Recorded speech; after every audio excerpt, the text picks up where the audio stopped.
Assalamualaikum warahmatullahi wabarakatuh. Di sini kami akan mempresentasikan tugas dari pemrograman web dengan materi Cascading Style Sheet atau CSS. Di sini kami beranggotakan 3 orang. Yang pertama ada Karunia Agustiani dengan NIM 211 0511 002. Yang kedua ada Lutfi Noval Pratama dengan NIM 211 0511 023.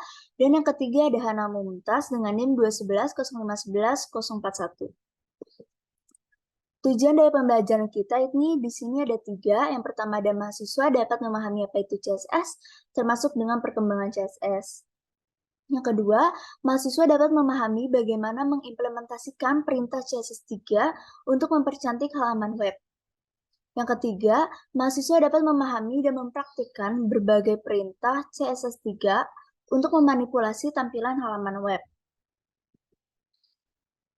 Sebelum itu kita akan masuk ke pengenalan CSS. CSS itu merupakan singkatan dari Cascading Style Sheet yang merupakan standar yang ditetapkan oleh W3C atau World Wide Web Consortium untuk mendefinisikan presentasi visual sebuah halaman web yang dituliskan dalam bahasa HTML, XHTML, dan XML. Nah, dengan CSS ini, kita bisa memisahkan antara struktur dan presentasi visual sebuah halaman web. Nah, untuk visual kita di sini menggunakan CSS, sementara untuk mengatur struktur di sini menggunakan HTML atau XHTML. Nah, CSS ini dapat dituliskan pada bagian body dan juga head suatu dokumen HTML atau bisa juga diletakkan di sebuah file eksternal. Nah, perintah dari CSS ini itu dibatasi dengan tag, yaitu tag style, dan juga ditutup dengan tag slash style. Selanjutnya, apa sih keuntungan dari menggunakan CSS? Di sini dapat kita lihat banyak sekali keuntungan dari menggunakan CSS. Yang pertama, ukuran file jadi lebih kecil. Yang kedua, load file lebih cepat. Selanjutnya dapat berkolaborasi dengan JavaScript. Selanjutnya yang keempat dapat memiliki pasangan setia XHTML. Yang kelima menghemat pekerjaan, di mana hanya membuat satu halaman CSS. Selanjutnya mudah mengganti-ganti tampilan dengan hanya merubah file CSS-nya saja tanpa merubah keseluruhan dari file HTML-nya. Lalu bagian dari teknologi HTML5 tidak terlalu bergantung pada JavaScript dan plugin. Selanjutnya mempermudah pengelolaan situs, lebih adaptif dan juga responsif design. Selanjutnya penggunaan CSS ini mendefinisikan style untuk suatu teks dengan jenis huruf, ukuran, dan warna yang tertentu. Kita masuk ke komponen dasar dari CSS. Di komponen dasar ini ada 2, yaitu ada selector dan juga declaration. Nah, dapat kita lihat di dalam declaration itu terdapat properties dan juga value. Kita lihat dari contohnya, saat ini merupakan selector, dan di dalam selector itu kita harus mengisi deklarasi yang berupa properties dan juga value. Properties di declaration itu bisa berupa color, font size, terus background color, border, padding, dan macam-macam. Nah, isi dari properties itu disebut dengan value. Di sini di contohnya, value dari color itu adalah blue, dan 12 pixel ini merupakan value dari font size.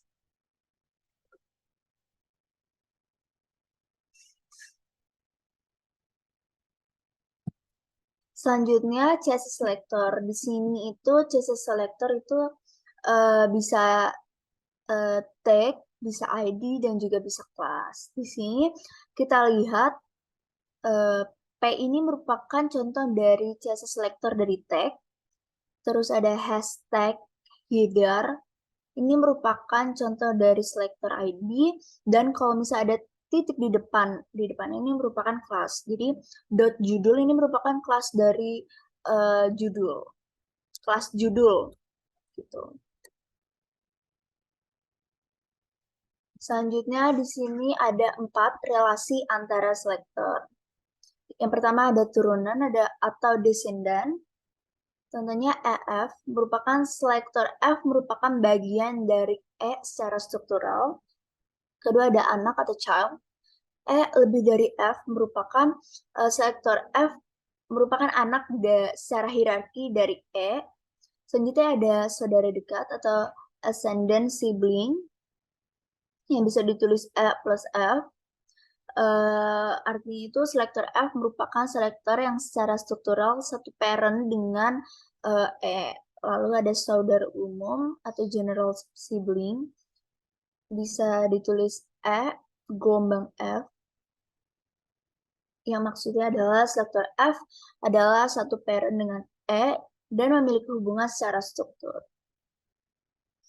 Oke, kita masuk ke atribut selektor. Di sini yang pertama ada E, kurung siku ATTR, yang berarti seleksi semua selektor E yang memiliki atribut ATTR. Contohnya, input kurung siku required. Selanjutnya ada E, kurung siku ATTR sama dengan val. Itu artinya seleksi semua selektor E yang memiliki atribut ATTR dengan nilai val.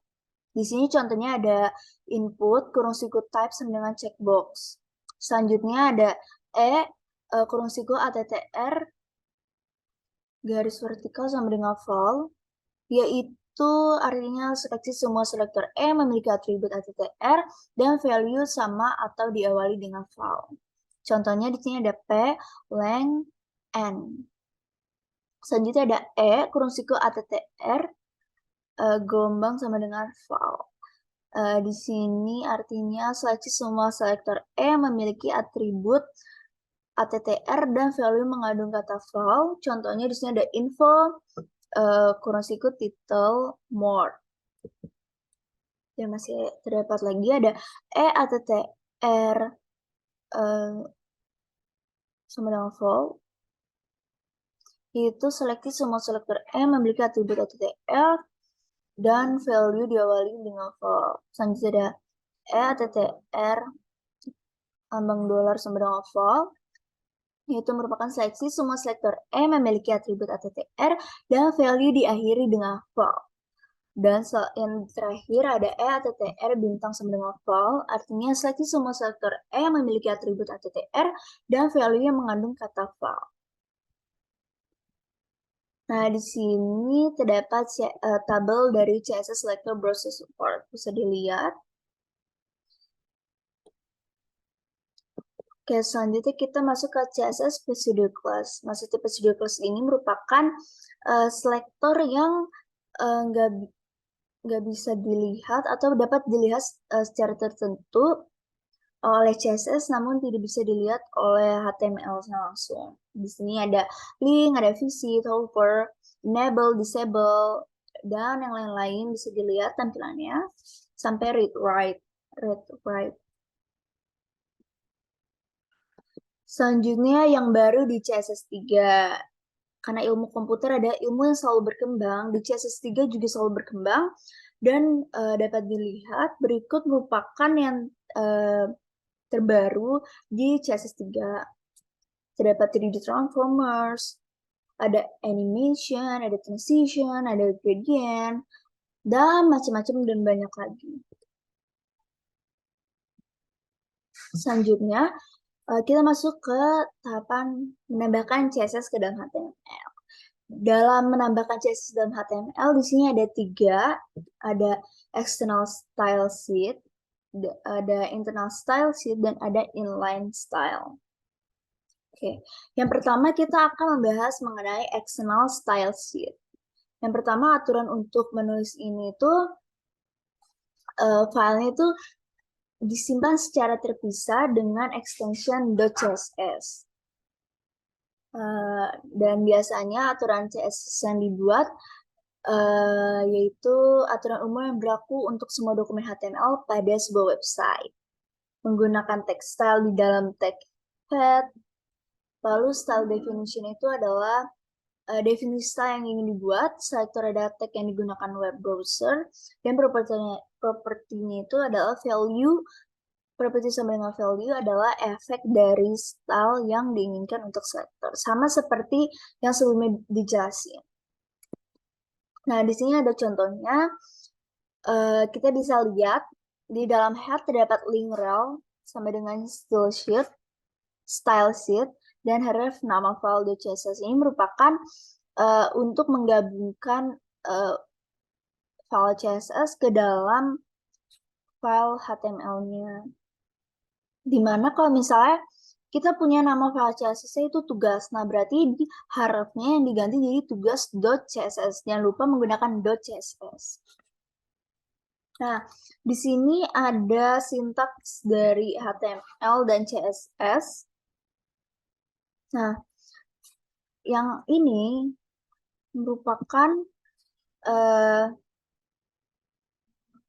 sintaks dari HTML-nya, dan di bagian head terdapat link untuk menuju ke file CSS-nya. Nah, di pojok atas kanan ini merupakan isi dari file CSS-nya. Di sini ada style untuk mengatur kelas headline, kelas subline, info text, dan juga macam-macam di sini bisa dilihat. Nah, di dalam sini itu terdapat mendeklarasikan dari untuk mengatur font family, color, background, font weight, font size tuh. Dan jika kita lihat ke bawah, pojok kanan bawah, kita bisa melihat output dari sintaks HTML ini.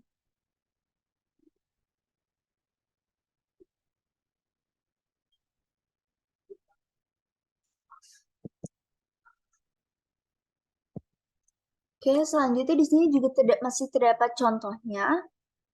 Jika kalian belum paham, di sini terdapat link menuju sintaks dari file CSS,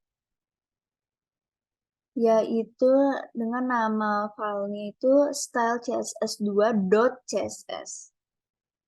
Nah, untuk file CSS-nya ada di bagian pojok kanan bawah ini, dengan mengatur tag dari H1, H2, H3, P. Nah, di sini mengatur color-nya dan juga font size-nya. Nah, untuk yang di bagian kirinya, ini merupakan output dari sintaks HTML-nya. Kita masuk ke internal style sheet. Nah, aturan CSS ini dijadikan satu ke dalam dokumen HTML dan hanya berlaku pada file HTML tersebut. Biasanya aturan CSS yang dibuat dengan cara internal style sheet ini aturan khusus yang hanya berlaku untuk satu dokumen HTML saja. Nah, contohnya bisa dilihat untuk penulisannya. Langsung di bagian head, langsung kita tulis text style dan juga ditutup dengan slash style. Kita tulisnya di bagian head-nya ya. Nah, contoh sederhananya itu seperti ini. Oke. Nah, yang di sebelah kiri merupakan sintaks dari HTML dan CSS yang kita ingin buat. Di sini stylenya kita atur di dalam head tanpa link. Nah, di dalam stylenya kita mengatur tag dari H1 yang berupa font family-nya, color, dan text align-nya. Nah, di sebelah kanan merupakan output-nya, tampilannya dari HTML dan CSS yang kita gunakan di file HTML. Dan di sini juga terdapat contoh lagi. Ini merupakan yang file style CSS1 merupakan file HTML-nya. Di sini stylenya mengatur tag B, yaitu mengatur warnanya. Dan di dalam body ini tag B ini terdapat di kata tebal dan juga kata biru. Dan untuk outputnya atau tampilannya bisa dilihat di sini. Jadi style untuk satu dokumen HTML. CSS itu dapat didefinisikan untuk satu halaman secara keseluruhan ya, hanya dengan menambahkan suatu definisi style pada bagian head dokumen HTML. Contohnya seperti ini, yang sebelumnya sudah dijelaskan.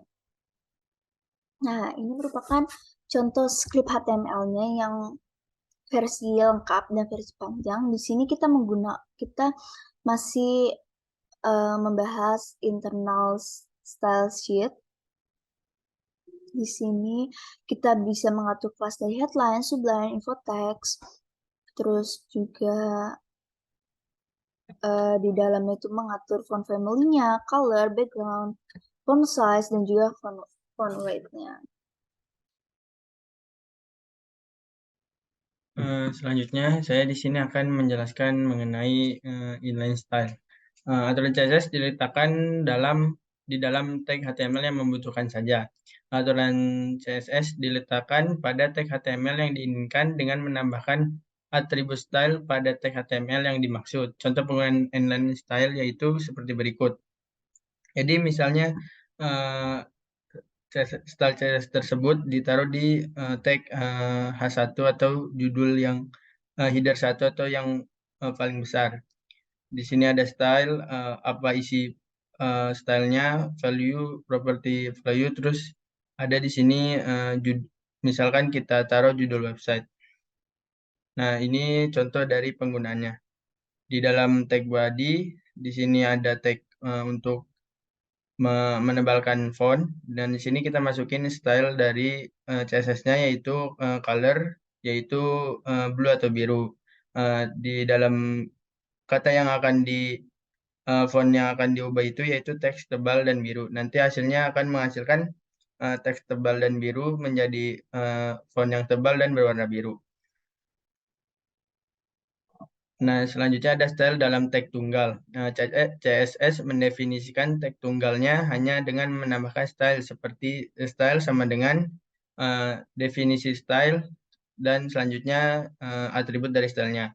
Contohnya dapat kita lihat pada script HTML berikut. Di sini dibuatkan script HTML yang diberi judul yaitu penggunaan CSS tag tunggal, dan di sini dalam bodinya ini pada tag untuk menebalkan kata, di sini diaplikasikan style dari CSS yaitu font size-nya sebesar 16 pixel dan diberi warna yaitu biru, dan di dalam tag bold tersebut diberi kata bold. Nah, di sini hasilnya itu ini adalah contoh menjadi tulisan biasa karena di luar dari tag B atau tag bold. Yang selanjutnya tag bold, tulisan bold tersebut menjadi biru dan berukuran 16 pixel karena berada di dalam tag bold dan sudah di style oleh CSS. Dan selanjutnya dengan menggunakan CSS akan menjadi seperti teks biasa karena di luar dari style yang diatur. Nah, di sini kita masuk ke contoh program dari style CSS tersebut. Nah, di sini ada contohnya. Di sini ada dibuatkan script HTML dengan judulnya belajar CSS. Terus di style CSS-nya diaplikasikan yaitu sebelumnya terdapat untuk membuatkan hyperlink. Di sini hyperlink yang akan merujuk ke belajar.css. Di sini di bodinya diatur pada CSS-nya yaitu pada tag body nantinya akan terdapat background color yaitu kuning, dan pada tag H1 atau header 1 akan dibuatkan color berwarna biru dan text align-nya menjadi rata tengah. Nah, di sini pada script HTML pada header 1 akan ditulis mari belajar CSS. Yang kedua itu H2 tanpa CSS karena di sini akan diatur hanya pada tag H1 saja. Selanjutnya terdapat style CSS yang inner yaitu di dalam tag paragraf dengan diberikan warna putih, background colornya itu merah. Untuk teks belajar CSS itu mudah. Nah, sedangkan yang di kanan ini yaitu berbeda dengan di dalam script HTML-nya. Jadi stylenya ini dibuatkan di file belajar.css. Di sini terdapat style untuk tag H1 yaitu diberikan border sebesar 2 pixel dan diberi dotted berwarna hijau.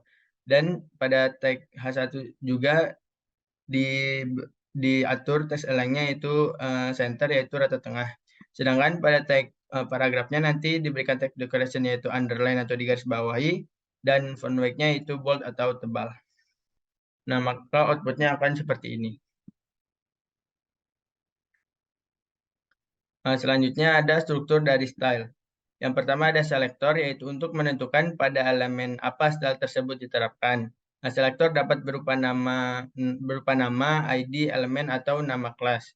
Yang selanjutnya ada deklarasi menerangkan style yang akan dibuat. Bagian ini terdiri dari property dan value. Property dapat diisi dengan jenis warna, ukuran, atau perataan margin.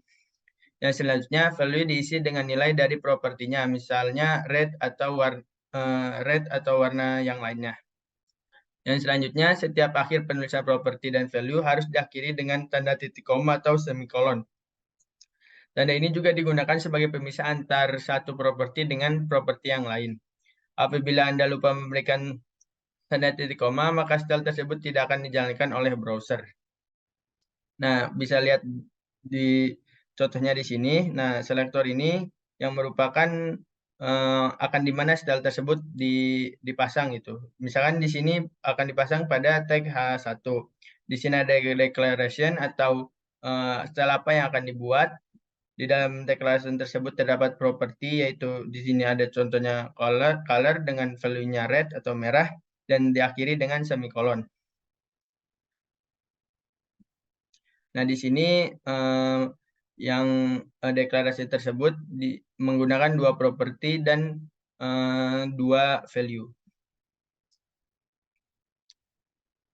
Nah, selanjutnya ada selektor HTML yang sudah dijelaskan tadi, maka akan lebih terperinci pada slide ini. Yaitu digunakan untuk mendefinisikan style yang berhubungan dengan tag HTML, melakukan redefinisi tag normal dari HTML. Sintak defaultnya itu seperti ini. Selektor HTML misalkan ada H1, tag P atau tag bold atau yang lainnya, dan di dalamnya tadi ada declaration yang isinya ada property dan value atau nilai. Di sini ada contoh script HTML-nya. Nah, di sini kan dibuatkan style dengan dalam selektor HTML-nya itu B atau bold.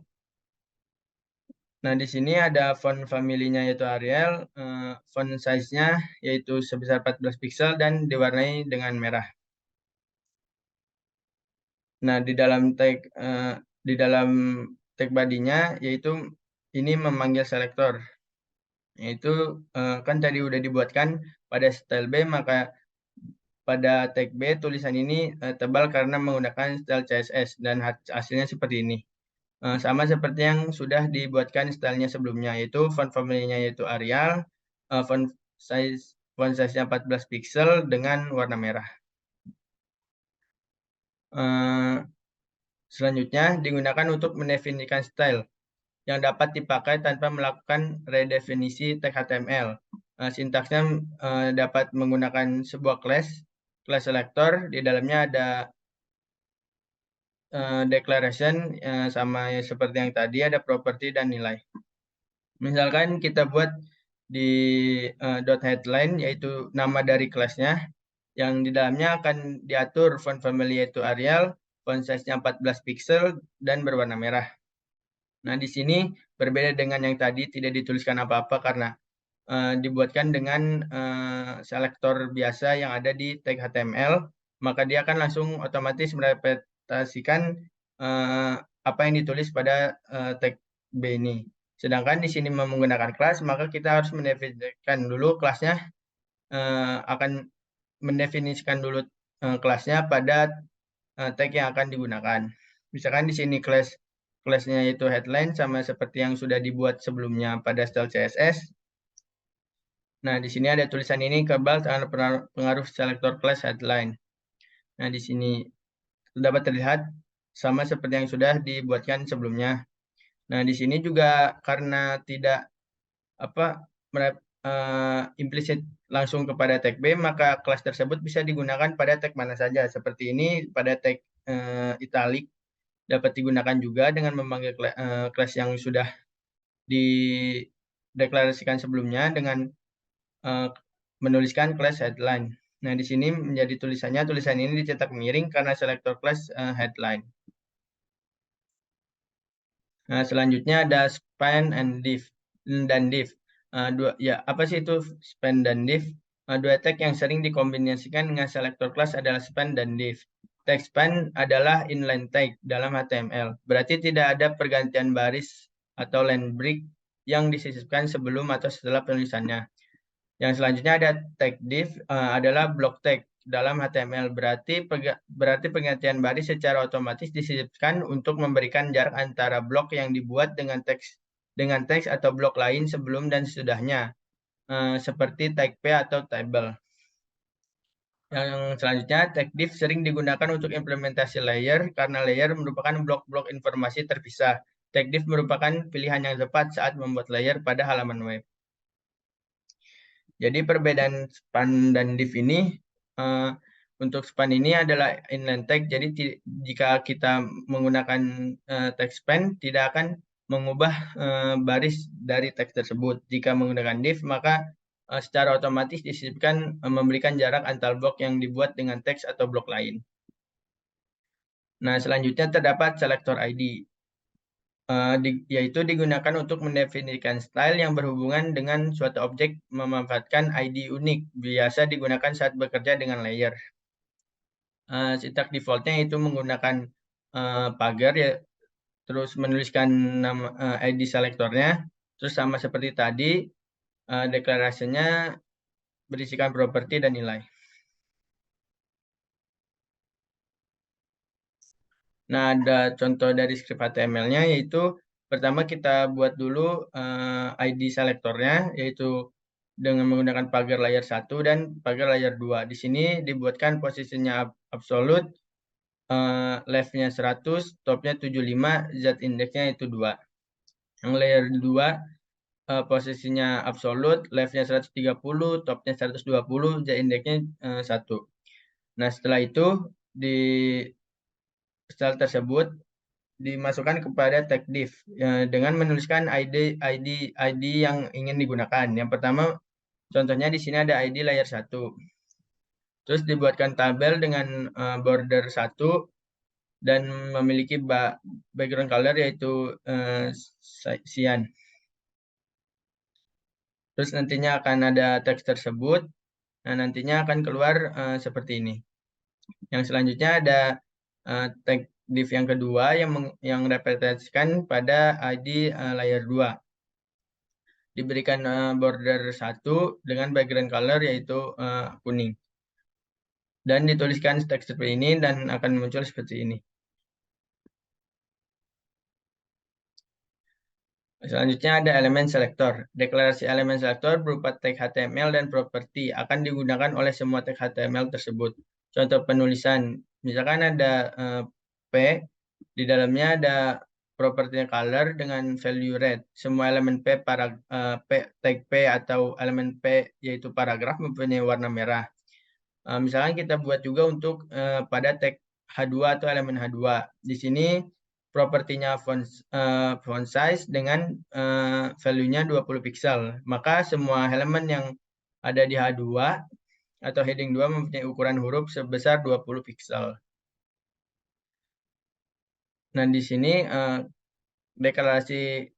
di sini ada penjelasan dari kelas selektor. Deklarasi kelas selektor diawali dengan tanda titik diikuti dengan nama selektor.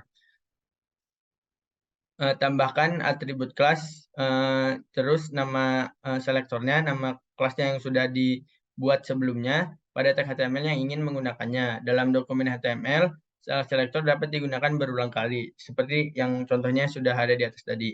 Nah, ini ada contoh deklarasinya, ada judul, misalkan kita buat kelas selektornya itu judul merah dengan ada dua properti, Ya, ada dua properti. Yang pertama ada color dengan value-nya red dan fontnya yaitu dengan value-nya 12 pt dengan jenis Arial dan bold atau tebal.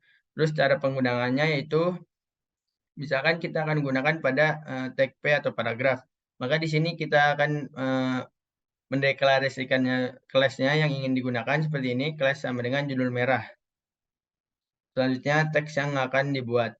Nah, kan tadi sudah disebutkan bahwa kelas selektor dapat digunakan berulang kali. Nah, di sini kita gunakan juga pada tag A, yaitu selanjutnya mendeklarasikan lagi kelas yang ingin digunakan. Terus selanjutnya ada harafnya itu download.php, terus teks yang diinginkan. Dan selanjutnya ada penjelasan dari ID selector. Delegasi ID selector diawali dengan tanda pagar atau diikuti dengan nama selektor. Tambahkan atribut ID nama selektor pada tag HTML yang diinginkan. Dalam sebuah deklarasi HTML, ID selector hanya dapat digunakan satu kali saja. Misalkan contoh deklarasinya itu pagar footer. Terus ada dua properti. Yang pertama ada properti color dan background. Di sini color memiliki value white dan background color memiliki value blue. Nah, ini ada contoh penggunanya digunakan pada tag div, yaitu ID-nya sama dengan footer, lalu teks yang diinginkan. Nah, di sini ada persamaan ID selector dan kelas. ID selector didefinisikan sendiri. ID selector diawali dengan tanda pagar atau octothorpe dan kelas diawali dengan tanda titik. Itu perbedaannya dan persamaannya ID selector dan kelas selector didefinisikan sendiri. Nah, di sini ada contoh dari penggunaannya. Nah, di sini dari penggunaan ID selector. Nah, menggunakan octothorpe. Nah, di dalamnya ada background color, yaitu dengan kode color seperti ini, paddingnya 1 IM, atas alengnya itu center atau tengah. Dan di sini dibuatkan juga untuk kelas selector, yaitu colornya merah, font weight-nya tebal, marginnya 0, dan paddingnya 0. Nah, di sini cara memakainya itu yang pertama untuk yaitu memanggilnya pada tag yang diinginkan. Di sini ada ID sama dengan top, berarti kita menggunakan style yang berada pada ID selector.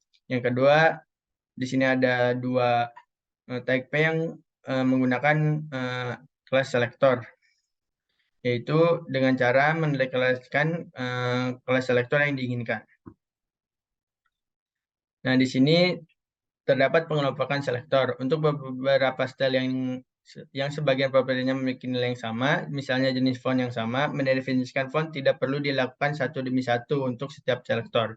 Pendefinisian dapat dikelompokkan dengan cara melewatkan font ke semua selektor dalam satu kali.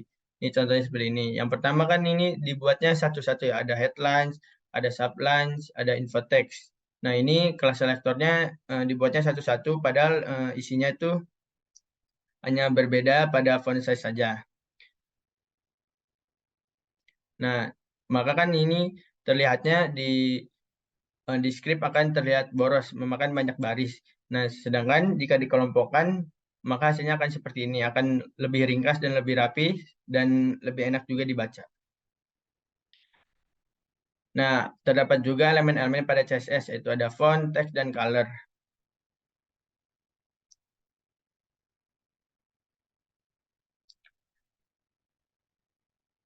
Yang pertama yaitu font.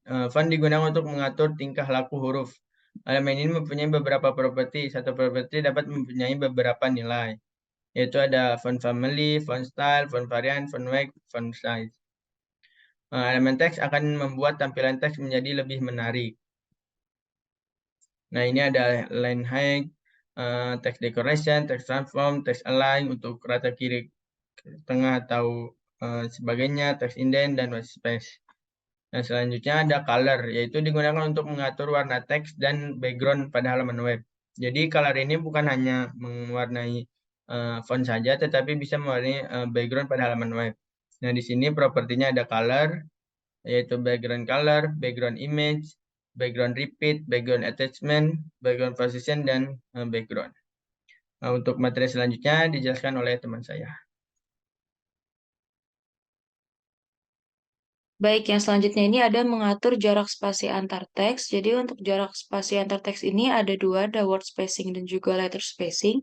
Kalau untuk word spacing sendiri itu untuk mengatur jarak antar kata yang ada pada kalimat. Kalau letter spacing itu mengatur jarak antar huruf.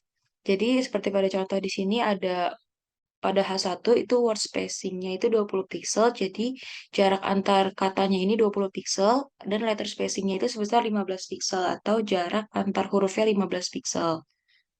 Selanjutnya ini ada membuat teks indent. Untuk membuat teks indent sendiri ini pada bagian awal paragraf, itu biasanya terdapat teks indent atau teks yang menjorok agak ke dalam paragraf dalam jarak tertentu. Seperti pada contoh berikut, di sini pada paragraf P diberikan style text indent 40 pixel, yang berarti pada awal paragraf itu dibuat menjorok ke dalam berjarak 40 pixel, seperti pada gambar berikut. Selanjutnya ini ada perataan teks atau text alignment. Nah, perataan teks ini digunakan properti text align dan juga jenisnya. Untuk value jenisnya sendiri itu dapat digantikan dengan left atau rata kiri, center rata tengah, right rata kanan, dan juga justify atau rata kanan kiri. Nah, berikut ada contohnya. Untuk P1 itu text align-nya diberikan center, berarti pada paragraf 1 diberikan rata tengah. Untuk P2 itu text align-nya diberikan justify, yang berarti rata kanan kirinya. Selanjutnya itu pada P3, text line-nya itu right, berarti rata kanan. Next, itu ada mengubah text case. Jadi, text case ini digunakan untuk mengubah dari huruf-huruf yang ada pada teks. Seperti pada heading 1 di sini, dibuat ID heading 1, ini judul heading 1, text transformnya itu dibuat uppercase, yang dimana berarti dilihat di sini itu dari yang awalnya huruf besar dan kecil dibuat jadi huruf besar semua. Yang kedua itu ada heading 2.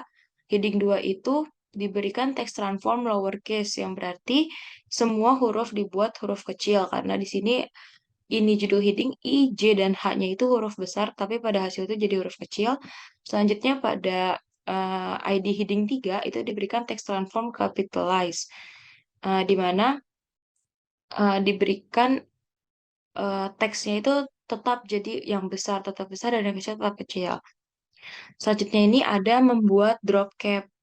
Drop cap ini kode style yang hanya berlaku untuk huruf pertama dari paragraf yang memiliki kelas. Jadi seperti pada contoh, misalkan di sini ada paragraf yang diberi nama styleku, dan pada style itu diberikan untuk P itu text align-nya justify, terus untuk P.styleku first letter berarti untuk huruf pertama itu diberikan style berupa float left, atau posisinya itu ada di sebelah kiri, terus ada font family, untuk jenis tulisannya itu ada Lucide Grande, dan juga font size-nya 80 pixel.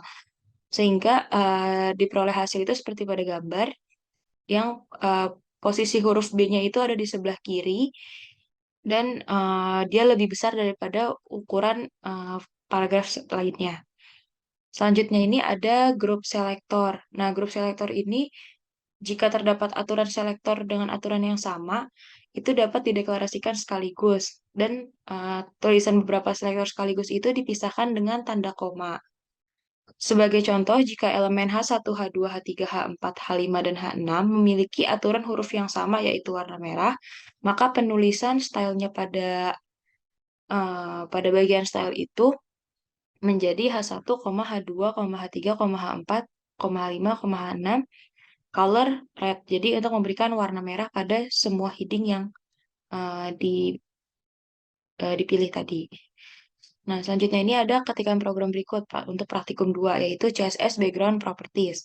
Jadi pada CSS Background Properties ini, pada bagian bodinya itu kita membuat H1 dengan ID header, kemudian H2 tulisan di website kami, kemudian ada paragraf yang diberikan kelas hijau dan juga ada H3 yang diberikan kelas isi.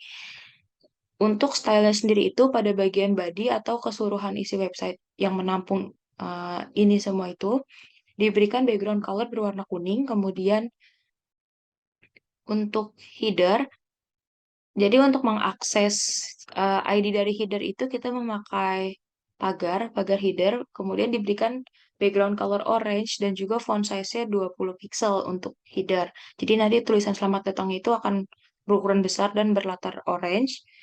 Kemudian ada isi. Jadi pada kelas isi ini diberikan teks indent 2 cm, jadi agak menjorok 2 cm. Kemudian font size dari si kalimat yang ada di dalam isi ini berukuran 14 pixel dan juga berwarna merah. Selanjutnya pada H1, P yang berarti untuk heading 1 dan juga P itu diberikan color atau warna dari fontnya itu berwarna biru dengan text align center. Jadi nanti pada heading 1 dan juga P di sini yang website saya itu akan ditaruh di tengah berwarna biru. Selanjutnya ada P.hijau. Jadi untuk mengakses tag P kelasnya hijau itu diberikan color text warna hijau dan juga letter spacingnya 12 pixel atau jarak antar hurufnya itu 12 pixel. Nah, berikut hasil di browser dari si coding sebelumnya. Jadi di sini seluruh halaman website berwarna kuning dan juga background dari headingnya itu berwarna orange. Selanjutnya di sini ada letter spacing dan warna dari sini dan ini tuh berwarna sama, yaitu biru. Nice, itu ada property CSS. Jadi CSS itu ada 5 properties. Yang pertama itu ada CSS background properties yang digunakan untuk mengatur background sebuah elemen. Kemudian ada CSS text properties yang digunakan untuk mengatur teks. Kemudian ada CSS font properties yang digunakan untuk mengatur font. Ada CSS list properties yang digunakan untuk mengatur list. Kemudian ada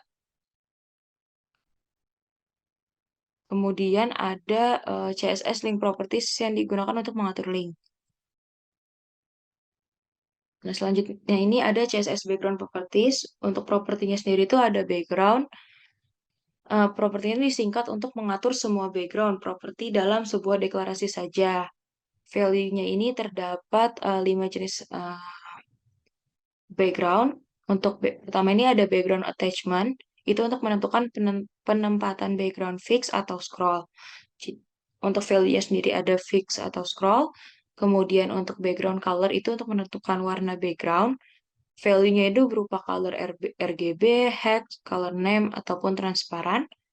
Kemudian ada background image, yaitu untuk menentukan gambar sebagai background dengan mengakses gambar berupa path dari gambar tersebut ataupun tidak ada, ataupun non. Selanjutnya ada background repeat, jadi menentukan metode perulangan background gambar. Ada value-nya itu berupa repeat, repeat X, repeat Y, ataupun no repeat. Selanjutnya ada background position untuk menentukan posisi background yang berupa gambar. Value-nya itu dapat berupa posisinya itu ada di kiri, tengah, kanan, ataupun atas, tengah, bawah. Selanjutnya ini ada CSS text properties yang dimana propertinya ini ada berupa color yang merupakan menentukan warna teks dengan value color hex atau color name. Selanjutnya ada letter spacing, itu untuk mengatur jarak spasi antar huruf. Length unit, dengan value-nya itu satuan panjang, pixel, cm, ataupun em. Selanjutnya ada text align, itu untuk mengatur perataan teks dalam sebuah elemen. Jadi di sini nanti value-nya itu dapat berupa left, right, center, atau justify. Kemudian ada text decoration, itu untuk mengatur dekorasi yang ada ke dalam teks. Value-nya itu dapat berupa non, nggak ada, underline, garis bawah, overline, garis atas, atau line through, atau yang teksnya itu dicoret. Selanjutnya ini ada text indent yang seperti dijelaskan, itu untuk mengatur indent pada baris pertama atau menjorok pada baris pertama dari sebuah paragraf. Dengan satuan panjangnya itu pixel, cm, ataupun em. Selanjutnya itu ada text transform, itu untuk mengatur bentuk huruf. Jadi ada capitalize, uppercase, dan juga lowercase. Untuk yang selanjutnya itu ada word spacing. itu untuk mengatur jarak spasi antar kata. Jadi di sini itu menggunakan satuan panjangnya itu pixel, cm, ataupun em. Selanjutnya ada text shadow, itu untuk mengatur bayangan pada teks. Value-nya itu dapat berupa horizontal length unit, vertical length unit, ataupun color. Yang terakhir itu ada line head, itu untuk mengatur jarak spasi antar baris dengan satuan panjang pixel, cm, dan juga em. Nah, selanjutnya ini ada CSS font properties, yang dimana propertinya ini berupa font, dengan deskripsinya itu membuat properti singkat untuk mengatur semua properti untuk font di dalam sebuah deklarasi. Value-nya ini ada 5 macam jenis font. Selanjutnya ini ada properti font family, itu untuk menentukan jenis huruf. Jadi value-nya itu berupa family name ataupun generic family. Selanjutnya ada font weight untuk menentukan ketebalan huruf, yang dimana value-nya itu dapat berupa normal ataupun bold, yaitu tebal. Yang selanjutnya itu ada font size untuk menentukan ukuran huruf dengan satuan panjang itu berupa pixel, cm, em, ataupun vw. Dan yang terakhir ini ada font style untuk menentukan style dari huruf. Value-nya itu dapat berupa normal, italic, atau oblique. Nah, selanjutnya ini ada CSS list properties. Untuk properti yang pertama itu ada list style. Jadi ini sebuah properti singkat untuk mengatur semua list properti sekaligus. Nah, list style-nya ini value-nya dapat berupa list style type atau list style position atau list style image. Nah, yang pertama ini ada list style image. Digunakan untuk menetapkan image sebagai penanda list. Jadi value-nya itu dapat berupa non ataupun URL atau gambar yang dari path dari gambar tersebut. Selanjutnya ada list style position di sini untuk menentukan tempat penanda list item. Jadi value-nya itu dapat berupa inside ataupun outside. Selanjutnya ada list style type. Jadi untuk menentukan tipe penanda list item. Value-nya ini dapat berupa non, disk, circle, square, atau decimal, atau lower Roman, lower alpha, upper alpha, ataupun lower Greek. Nah, selanjutnya ini ada CSS link properties, yaitu ada pseudo class-nya. Jadi propertinya ini dapat berupa link, di mana itu kondisi link normal yang belum dikunjungi. Selanjutnya ada visited, yaitu kondisi link yang sudah pernah dikunjungi. Kemudian ada hover atau ketika kondisi kursor itu melewati link, jadi kursornya ada di atas link. Selanjutnya ada active, jadi kondisi link ketika sedang diklik. Selanjutnya ini ada praktikum 3, yaitu nama file font CSS. Jadi pada kode berikut itu kita membuat 2 paragraf. Yang paragraf pertama kita beri kelas dengan nama title, kemudian paragraf kedua kita beri kelas isi. Nah, di dalam kelas isi ini kita membuat span class untuk memberikan style pada bagian yang di span saja, yaitu ada span tebal dan juga span miring. Untuk tebal sendiri itu kita di stylenya itu kita berikan font weight bold, terus juga font size 20, jadi nanti dia bakal lebih besar. Kemudian ada miring, itu kita beri font style itu italic dan font family-nya itu Arial. Jadi nanti dia hurufnya bakal beda dan miring. Selanjutnya untuk title itu kita berikan font size-nya itu 30 pixel dan juga berwarna merah. Dan untuk isi sendiri itu untuk keseluruhan isi kita beri warna biru dan juga font family-nya itu Tahoma. Mungkin bisa kita lihat pada contoh berikut. Nah, di sini ada hasil dari pengaturan font yang tadi dijelaskan. Jadi untuk selamat datangnya berwarna merah, kemudian untuk paragraf keduanya itu berwarna biru, dan pada bagian website saya di sini itu yang tadi di dalam kelas tebal, dan juga website pribadi itu pada bagian yang miring. Nah, selanjutnya kita kembali lagi ke materi di sini. Selanjutnya ini ada CSS box model. Nah, jadi konsep dasar dari CSS itu merupakan box model. Berdasarkan box model tersebut, setiap elemen dalam dokumen itu mempunyai properti berupa width, height, padding, border, dan juga margin. Jadi berikut ada ilustrasi gambar dari box model CSS. Jadi untuk konten ada di tengah, padding jarak antar border konten, kemudian margin itu yang terluarnya. Yang berikut penjelasan lebih lanjutnya, margin itu merupakan bagian yang tidak terpengaruh oleh background dan dapat bersifat transparan. Kemudian kedua ini ada border. Border atau biasa disebut itu sebagai pembatas yang berfungsi sebagai frame ataupun sebagai pembatas antar kotak. Kemudian ada padding, ini bagian yang sangat terpengaruh oleh background. Nah, biasanya itu digunakan untuk menata letak suatu konten. Kemudian yang terakhir ini ada konten atau bagian inti dari web di mana data ataupun gambar ditampilkan di sana. Selanjutnya ini ada properti dari CSS box model. Propertinya ini yang pertama ada width, itu untuk menentukan lebar area konten dengan satuan panjang ataupun persen ataupun auto. Selanjutnya ada height yang untuk menentukan tinggi area konten dengan value yang sama. Kemudian ada max width atau menentukan lebar maksimum dari area konten, value-nya juga masih sama. Kemudian ada max height atau menentukan tinggi maksimum area konten. Jadi di sini mempunyai value yang sama juga.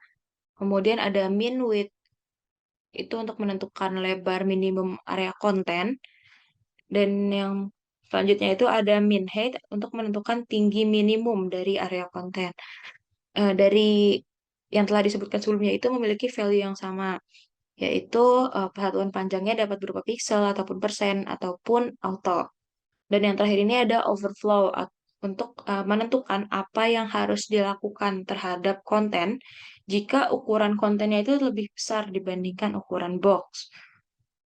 Untuk value-nya sendiri ini ada visible, hidden, scroll, ataupun auto. Selanjutnya ada CSS border properties, di mana propertinya ini pada border itu untuk menentukan properti border seperti atas, kiri, kanan, dan juga bawah dalam satu deklarasi. Dengan satuan panjang, kemudian ada stylenya dan juga ada color-nya. Yang selanjutnya ini ada border color, itu untuk menentukan warna keempat border. Kemudian ada border style untuk menentukan style dari keempat border sekaligus. Untuk value-nya sendiri, border style itu ada non, hidden, dot, dash, solid, double, groove, rich, inset, ataupun outset. Nah, yang selanjutnya ini ada border width untuk menentukan ukuran dari keempat border sekaligus. Kemudian ada border radius untuk menentukan ukuran lengkungan border. Kemudian ada border position untuk menentukan properti border bagian position. Kemudian ada border position color untuk menentukan warna border pada bagian position. Kemudian untuk border position style untuk menentukan style border bagian position. Dan yang terakhir itu ada border position width untuk menentukan lebar border bagian position.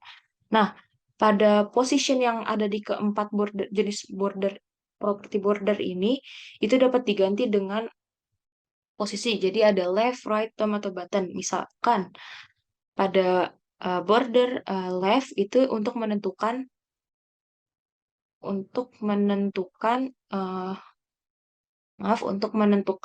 property border bagian position, bagian left gitu. Nah, selanjutnya ini ada CSS padding properties, yang dimana propertinya itu ada padding untuk menentukan keempat padding sekaligus, jadi berurutan atas, kanan, bawah, dan kiri sekaligus, ataupun padding position dengan position yang sama seperti margin sebelumnya, jadi kita bisa mengatur nih position dari sebuah elemennya. Jadi position itu bisa kita ganti jadi left, right, top, ataupun button. Selanjutnya ini ada CSS margin properties, di mana properti margin ini untuk mengatur margin property pada keempat sisinya. Jadi atas, kanan, kiri, bawah itu sekaligus. Yang kedua juga sama seperti padding, ada margin position. Jadi untuk mengatur pada bagian position, misalkan margin left aja, itu berarti untuk mengatur posisi pada bagian left. Nah, selanjutnya ini ada praktikum 4, yaitu nama file box1.html. Jadi pada file berikut ini kita pada bagian body atau badan HTML itu kita berikan div class division di mana kita buat 2 division di sini untuk sebagai penanda gitu. Jadi kalau misalkan kedua ini kita berikan style yang berbeda gitu. Untuk yang pertama ini kita berikan kelas 1. Untuk kelas 1 sendiri pada bagian style kita berikan div.1. Jadi kita mengakses pada div kelas 1 itu dengan max width atau panjang maksimum dari lebar maksimumnya itu 240 pixel, kemudian height-nya itu atau tingginya 20 pixel dan juga background color-nya light green. Nah, selanjutnya ini ada div 2 di mana pada kelas 2 ini kita berikan min width atau uh, lebar minimum sebesar 800 pixel, kemudian tingginya 100 pixel dan juga background color-nya light blue. Kemudian kita buat overflow-nya itu hidden. Jadi ketika dia melewati dari si background yang sudah ditentukan, nanti dia bakal menghilang gitu. Kita bisa lihat contoh dari hasilnya itu di sebelah sebentar di sebelah sini. Nah, mungkin ini tadi kurang ditambahin BR ya, jadi nanti dia itu bakal ke bawah gitu ngelanjutin. Jadi di sini setelah diatur panjangnya jadi seperti ini. Nah, next-nya itu setelah kita di praktikum 4 tadi, kita lanjut ke praktikum 5. Nah, untuk praktikum 5 ini kita pada bagian body membuat 2 buah tag P yang masing-masing diberikan kelas. Untuk pertama itu kita berikan kelas 1, yang kedua itu kita berikan kelas 2. Untuk kelas 1 itu yang berisi pendahuluan, kita berikan style berupa kita buat border dari si pendahuluan itu dengan border left-nya itu 15 pixel. Jadi untuk ukuran border sebelah kirinya itu 15 pixel, tipenya itu solid, berarti dia tetap kayak border pada umumnya berwarna merah. Selanjutnya ada border right, itu border untuk bagian sebelah kanan. Bagian sebelah kanan itu diberi ukuran 7 pixel dengan tipenya itu double, berarti dia ada 2 garis dalam di border right itu dengan warna biru. Kemudian ada border top 10 pixel atau di bagian atas ukuran 10 pixel dengan tipenya itu dot, berarti titik-titik dengan warna green. Nah, selanjutnya itu ada border bottom. Border bottomnya itu nanti dibuat berukuran 7 pixel dengan tipenya dash, warnanya blue. Kemudian ada font size ukuran 20 pixel. Jadi nanti si pendahuluan ini berukuran fontnya 20 pixel. Dan displaynya itu inline, jadi nanti dia satu baris saja. Nah, kemudian untuk P.2 atau untuk memberikan style pada kelas kedua itu diberikan border untuk keseluruhan, jadi nggak left, right, top, ataupun button. Jadi di sini untuk border keseluruhan sisi itu di ukuran 5 pixel, tipenya solid, dan berwarna biru. Nah, bisa kita lihat pada contoh berikut.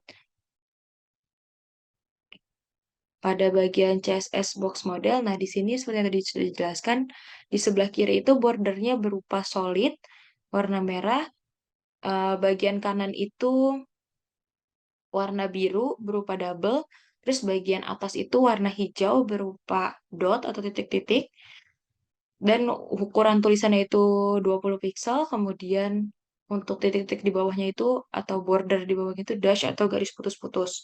Nah, untuk pada div kedua atau div kelas kedua itu untuk kata pengantar diberikan border dengan warna yellow atau kuning, kemudian bordernya itu 5 pixel dan bertipe solid. Jadi dia akan sama semua. Dan di sini ada panjangnya 5 beli. Oke, kita balik lagi ke slide. Nah, setelah tadi dilihat hasil dari baik, sekiranya itu saja yang dapat didemokan dari praktikum 4 dan juga praktikum 5 pada materi CSS kali ini. Baik, Kurang lebihnya mohon maaf. Wassalamualaikum warahmatullahi wabarakatuh.